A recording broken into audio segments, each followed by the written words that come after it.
Dios les bendiga más, hermanos. Bienvenidos a este estudio más de la Escuela Dominical.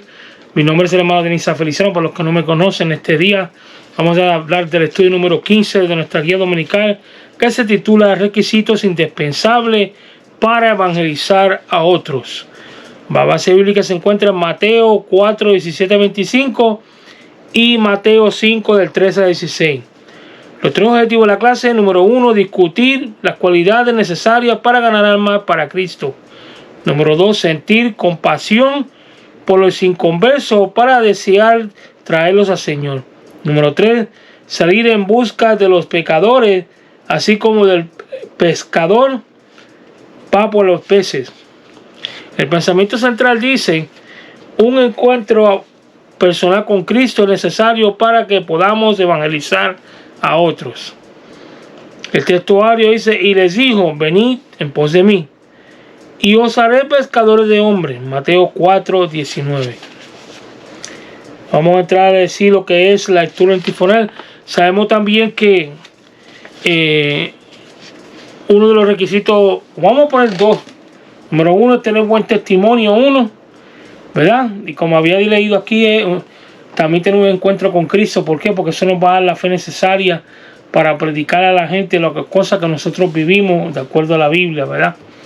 Y que de donde Dios nos sacó a nosotros, en el lugar que estamos, ya sea en depresión, enfermedad, lo que sea, pero tenemos que tener algo ahí, ¿cómo se llama? Munición bastante para llevarle a las almas allá afuera, ¿me entiendes? Para que las almas vean que el Evangelio es algo que los puede salvar y cambiar sus vidas, que no es solamente un cuento, es una religión la cual le va a sacar dinero a ellos, porque lamentablemente han visto hoy a través de la televisión y muchos otros lados que muchas personas pues han tomado ventaja de estas situaciones para sacar dinero a las personas y no le da ningún provecho. Por eso es que hay que demostrarle a través de nuestro testimonio de que el Dios que le servimos es real.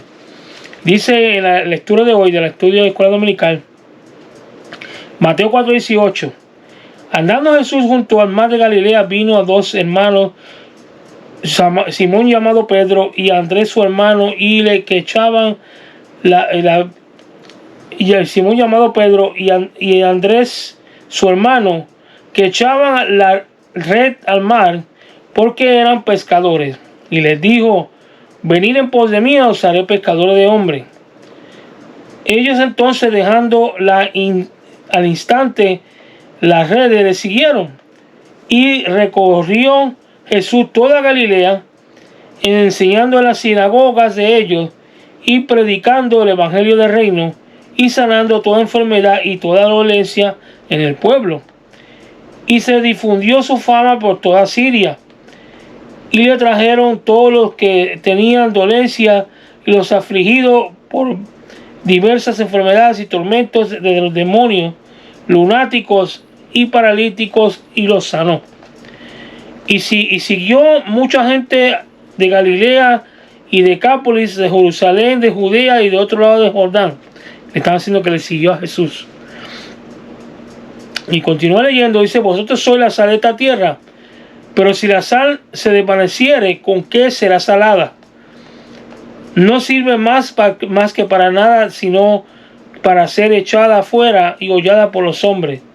Otra palabra que viene siendo la sal que se tira cuando cae nieve para derretirla, y el hombre pues le pasa por encima hasta que se desgaste y se hace nada. Dice: así alumbre vuestra luz. Así alumbra nuestra luz delante de los hombres, para que vean vuestras buenas obras y glorifiquen a vuestro Padre que está en los cielos. Y los otros versículos que estaban antes de eso, que no lo leí, dice: vosotros sois la luz del mundo, una ciudad asentada sobre los montes que no se puede esconder. Si se enciende una luz y se pone debajo de un almud, sino sobre el candelero, y alumbra a todos los que están en la casa. Así alumbre vuestra luz delante de los hombres, para que vean vuestras buenas obras y glorifican al Padre que está en los cielos. Y otra cosa que quiero recalcar también, que mientras más oscura sea la área donde nosotros estamos en cuestión del pecado, ¿me entienden? Pues nosotros vivimos una vida santa delante de la presencia de Dios y delante de los hombres, pues le damos a dar cuenta al mundo de que Dios está en nosotros verdaderamente y que sí puede cambiar nuestras vidas al punto de que nos puede regenerar y convertirnos en antorcha para aquellos que no pueden ver dónde tienen que ir y dónde pueden ellos buscar al Dios verdadero y la salvación que solamente la provee Yeshua, Jesus, como dice Jesús.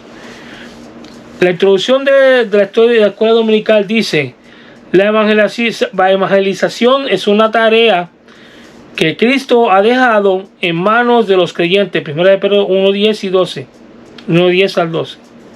Siendo pues el que nos ha asignado una misión tan especial, tenemos que poseer los mismos requisitos que reunieron los primeros discípulos. Ellos respondieron al llamado de Jesús, dejándolo todo lo que siguieron para hacer con dedicación. Los discípulos de Jesús reconocieron el poder del Evangelio y nadie podría impactar otras vidas si primero no ha sido conmovido por la palabra de la obra de Dios, por la obra de Dios, mejor dicho, en su vida. Hay que demostrar las virtudes del Evangelio. Los creyentes siempre han sido llamados a demostrar en su propia vida las virtudes del Espíritu Santo. Nuestros hechos dicen más que nuestras palabras. Eso es muy cierto. Que el Señor nos ayude a testificar primero con nuestra vida y luego con nuestro mensaje. Como habíamos hablado, cuidar siempre nuestro testimonio y vivir una vida santa delante de Dios y los hombres para que podamos predicar la palabra de verdad y el enemigo no puedan también entrar a meterle duda y mucho menos atacarnos a nosotros mismos, porque estamos viviendo como la palabra de Dios nos manda. Y continúa leyendo, dice: ya había sido llamado a la comunión con Cristo. La primera pregunta que surge es: ¿por qué se habla aquí de un nuevo encuentro? Y otra pregunta dice: ¿no habían sido llamados anteriormente por Jesús? Y otra dice: ¿de acuerdo con la lección anterior? Juan 1, 35-42 dice: en el pasaje de Juan no se habla del llamamiento al ministerio del apóstol, solo describe el encuentro inicial a estos galileos con el Señor. Podríamos suponer que en esta ocasión ellos aceptaron al Hijo de Dios y el Mesías y Salvador. Ahora los llamados son llamados a ser pescadores de hombres. ¿Qué significa pescar hombres? Existe una clara analogía entre la pesca del mar y la evangelización. El mar representa la humanidad con sus olas altas y bajas y con su constante va y bien. Los peces representan a seres humanos buenos, malos y peores. Pero todo en espera de ser alcanzado con la red del glorioso evangelio. Mateo 13, 47-50. Los pescadores representan a los creyentes que salen de su casa y su iglesia y se meten al agua del mar humano para sacar allí a los que oigan el mensaje. Continuamos leyendo, dice que hacia cuando los llamó mientras trabajaban. El propio poder tiene su propio ser, el propio santificador, el Espíritu Santo. Jesús ilustró esta acción con la parábola de la sal. La sal no purifica, pero evita la corrupción.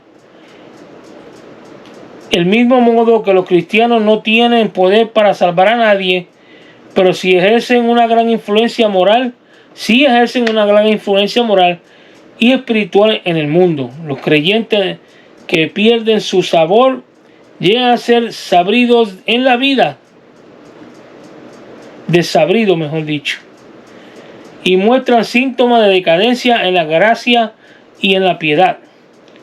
Los que empiezan a tolerar la corrupción de su derredor es porque han perdido su sabor y poder intrínsecos.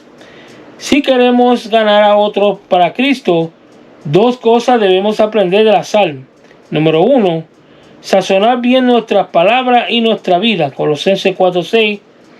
Influir moral, número 2, influir moral espiritualmente en nuestra comunidad como pueblo santificado por la sangre de Cristo, 2 de Pedro 1:4. Con la parábola de la luz, Jesús dice aquí, nos imparte otra maravillosa enseñanza para que tengamos éxito en nuestra tarea de ganar a otros para el reino de Dios. Lo primero que tenemos es que destacar aquí el privilegio que Él nos da llevar al mismo título que se dio a sí mismo en Juan 8:12. Yo soy la luz del mundo. El que me sigue no andará en tiniebla, sino que andará de la luz de la vida. Nadie había asumido jamás este lugar, ni se había atribuido semejante virtud. Solo Cristo, como resplandor de la gloria de Dios, Hebreos 1:3, ha iluminado a los que se acercan a Él, Juan 12:46. Pero ahora Jesús nos dice a nosotros, soy la luz del mundo, Mateo 5:14. Los creyentes radian de la luz celestial que se ilustra de dos maneras. Somos como una ciudad sobre la montaña. Somos como la luz sobre el candelero. Era inconcebible que alguien encendiera una lámpara y luego encerrara debajo de un almud, que era un cajón para medir granos. La luz y la sal son alimentos que no pueden ser inadvertidos por lo que están a su alrededor. La sal evita que la corrupción y la luz combate la ignorancia.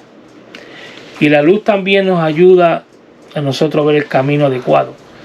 Porque si usted va manejando un carro en una carretera oscura, donde no hay poste de luz, especialmente en un highway, y no tiene la luz prendida, especialmente larga, no va a ver nada y se va a salir del camino y se va a estrellar contra algo. Y así mismo el creyente sin Cristo, un creyente que no estudia la palabra de Dios ni tampoco se eleva espiritualmente, pues lamentablemente se ciega espiritualmente y cuando viene a ver se estrella en algo. Y a veces lamentablemente pierden la vida. ¿Por qué? Porque no está la luz de Cristo en ellos. Es muy peligroso eso. Continuamos leyendo. Dice que el creyente tiene que responder tanto a la invitación bondadosa de Cristo y aceptarlo como Salvador y Señor, como también al llamado a servir a su reino. Algunos de los llamados a tiempo completo al ministerio, otros solo para participar en el programa de evangelístico, educativo y social de su iglesia. Pero no hay que olvidar que todos estamos obligados a servir a nuestro Rey. Además de tener éxito en la evangelización, hay que reconocer que el Evangelio no es una simple religión, ni consiste en palabras solamente. Jesús inició y mandó a que continuáramos la extensión de su ministerio poderoso de la enseñanza, predicación y sanidad. Estas tres esferas del trabajo constituye el alma y el corazón del servicio cristiano. Además, el buen evangelizador tendrá que reconocer tarde o temprano que lo mejor mensaje a los perdidos a su propia vida cristiana. El mejor mensaje que se puede predicar es eso. Y cuando la persona tiene la oportunidad, tiene un dinerito, lo que sea, algo disponible, mi hermano, ¿por qué? Porque hay que también servir a Dios de diferentes maneras y pensar, ¿cómo se llama? Con la mente de Cristo. Cobra bien, tiene un dinerito extra, en vez de echárselo en ropa, en comida, saca $60, se compra una cajita de Biblia buena y regálela por ahí con un mensaje bíblico adentro, en un vasito, una botellita de agua, y verá cómo va a alcanzar almas para Cristo así. Nunca la gente se pone a experimentar esas cosas, pero cuando muchas personas están orando porque no tienen cómo comprar una Biblia. Y ese testimonio lo puede dar mi esposa, que cuando estuvo grave en un hospital una vez, ella no podía leer la Biblia que yo la llevé porque era las letras muy pequeñitas. Y sin embargo, le dije yo cuando me llamó qué podía hacer con eso, y le dije que yo le llevé la de ella y que agarrara la Biblia que tenía, que yo la había llevado, que la regalara. Y la primera señora que vio ella, que ella conocía, le regaló la Biblia. Y la señora se echó a llorar y le dijo a ella que ella estaba orando por esa Biblia, o una Biblia para regalársela a alguien que ella pues estaba orando, estaba predicando y orándole al Señor. Usted se imagina cosas así que podemos hacer nosotros para poder llevar el evangelio a otras personas. Nunca sabe. Y muchas veces me ha tocado que personas que me la han pedido las Biblias a mí. La gloria sea para Dios siempre. Pero es porque cuando nosotros hacemos eso, pues estamos llevando también el evangelio a aquellos que lo necesitan. Vamos a leer las 5 preguntas de hoy para que sea con broche de oro. Y la primera pregunta dice: mencionen los 2 llamados las cuales debe responder a cada creyente. Y la respuesta dice: el creyente tiene que responder tanto al llamado de la salvación como al llamado de servir al reino. La pregunta número 2 dice: ¿qué hacían los primeros discípulos que fueron comisionados? La respuesta dice que todos ellos estaban ocupados trabajando. La tercera pregunta dice: menciona los 3 aspectos del ministerio evangelístico de Jesús en Mateo 4:23. Número 1, la enseñanza. Número 2, predicación. Y la sanidad de los enfermos. Número 3, endemoniados, etc. Esa es la respuesta.